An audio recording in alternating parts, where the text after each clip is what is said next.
Hello বন্ধুরা, তোমরা সবাই কেমন আছো? আশা করছি ভালো আছো। ড্রিম অদ্রিপা চ্যানেলে সবাইকে ওয়েলকাম। দেখো, আমি এখন কোয়াশ আলু দিয়ে মাছের ঝোল করব। চলো দেখে নাও আমি কিভাবে মাছের ঝোলটা করি।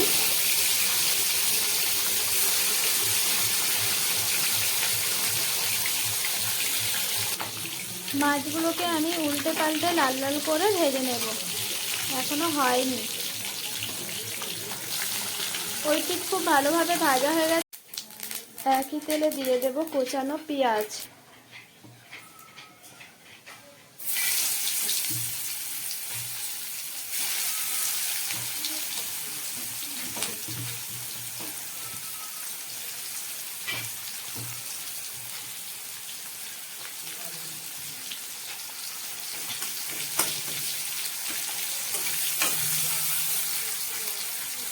পেঁয়াজটা লাল লাল করে ভাজা হয়ে গেছে। এর মধ্যে কেটে রাখা আলু আর কোয়াশগুলো দিয়ে দেব।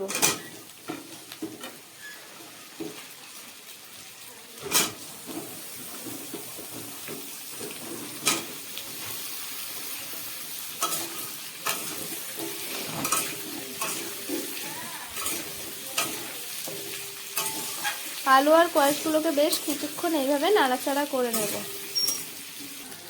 আলু আর কোয়াশটা ভালোভাবে নাড়াচাড়া হয়ে গেছে আমার। দেখো, কালারটা দেখে বুঝতেই পারছো কেমন ভাজা ভাজা মতো হয়েছে। এর মধ্যে দিয়ে দেবো টমেটো কুচি আর স্বাদ মতো লবণ।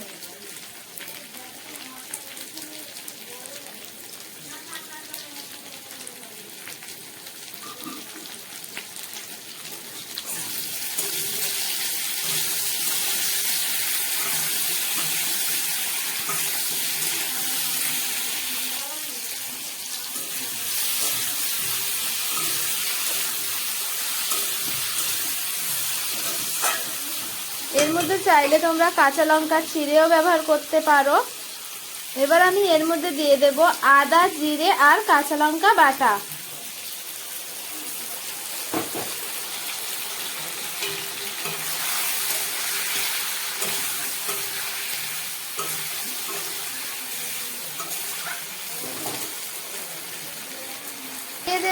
দিয়ে দেব হলুদ গুঁড়ো,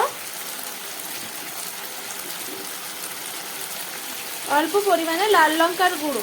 ভালোভাবে আমি মিশিয়ে নেব মশলাগুলো।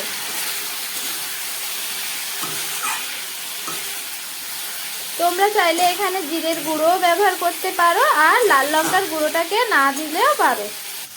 যারা ধনের গুঁড়ো খেতে পছন্দ করো তারা ধনের গুঁড়ো দিতে পারো। যেহেতু আমরা ধনের গুঁড়ো পছন্দ করি না, তাই এখানে দিলাম না।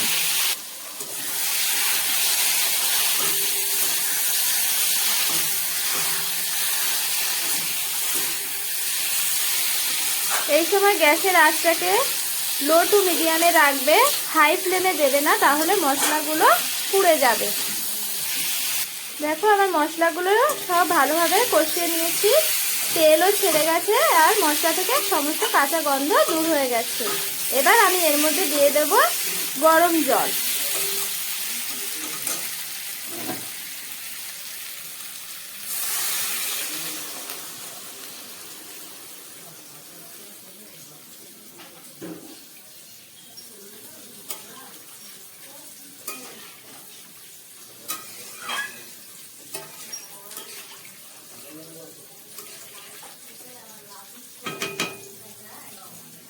এবার আমি ঝোলটাকে না ফোটা পর্যন্ত অপেক্ষা করব।